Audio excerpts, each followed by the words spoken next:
I've seen Luke Harper as part of a group. I feel like I'm a broken record with this because I feel like we've said it a lot, but I've seen Luke Harper be a tag team. I've seen Luke Harper be in a faction. I've seen Luke Harper be in another tag team. He's always been with someone else's lackey. I'd like to see him be his own guy. Not the leader of a faction, just be his own guy and have a singles run. Well, so who would you have him go against if he came in as a solo act? I agree, by the way. Yeah, I think there's just so many, like... Because there's a lot of guys you've written down there, like, you know, Cody, Hager, Moxley, but that's all like the ex-WWE guys. And I don't think you're wrong on this, because those would be great matches, because it's, you know, it's outside of that the WWE bubble. But I'd love to see him go up against guys we've not seen, like Kenny and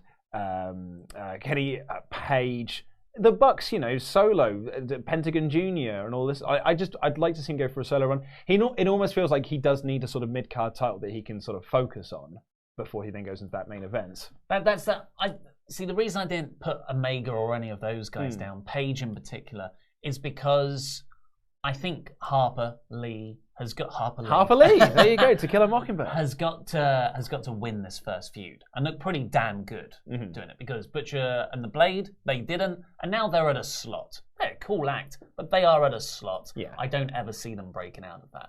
I would hate for that to happen to Harper yet again on like the fourth opportunity he's had to do this. I mean, he's going to come in as a super duper huge babyface. Yeah. So I've looked at, well, I think more of a tweener role. More like a Moxley character. But what I mean by that is that the crowd are going to react to him like he's a babyface. Yeah.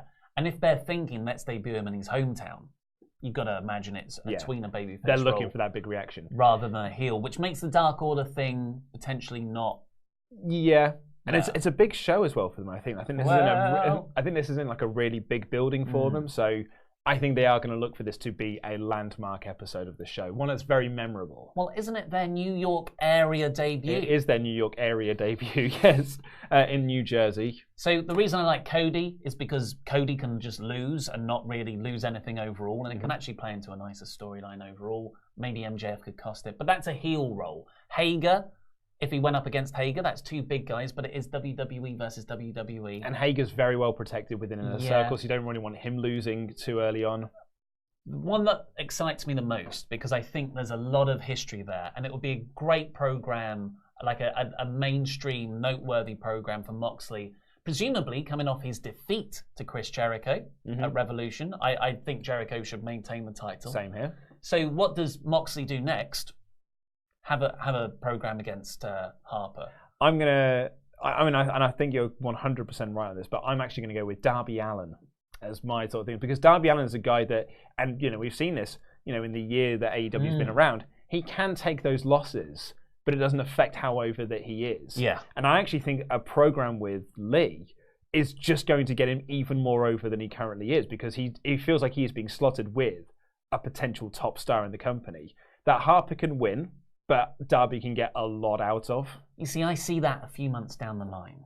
I think I've convinced myself in the last 10 minutes that I want to see Brodie Lee Moxley. And it's just because of that history between the two with the Wyatt family and the Shield. And you can never mention it, of course, never mention it, but you can play off of it and it can just lurk in the background.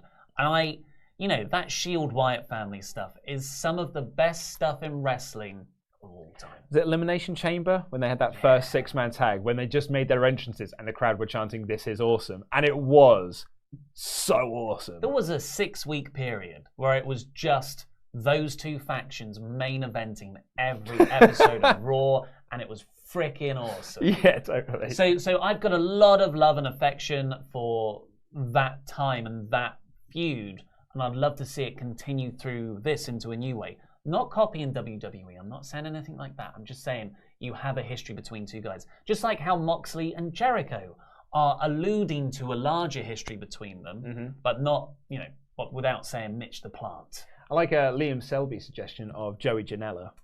Yeah, I think you have to be really careful about where you debut Harper, because at the end of the day, very unfortunately, he was a mid-carder in WWE. We all know he could have been pushed for potentially more, but he was slotted in at a mid-card slot. And the last thing you want to do is do the same thing with him. And if you put him, and I love Darby, I love Joey Janela, but it's going to send a certain signal. If you put him with main event guys immediately, that's going to change the framing. You're completely right. I was about to say you don't want to Hangman Page this. Exactly. Yeah. You had Page win the Casino Battle Royale, which was filled with comedy characters, legends, and mid-carders, and then you just had him have mid-card matches and then be like, and now get excited for him facing Jericho at the pay-per-view.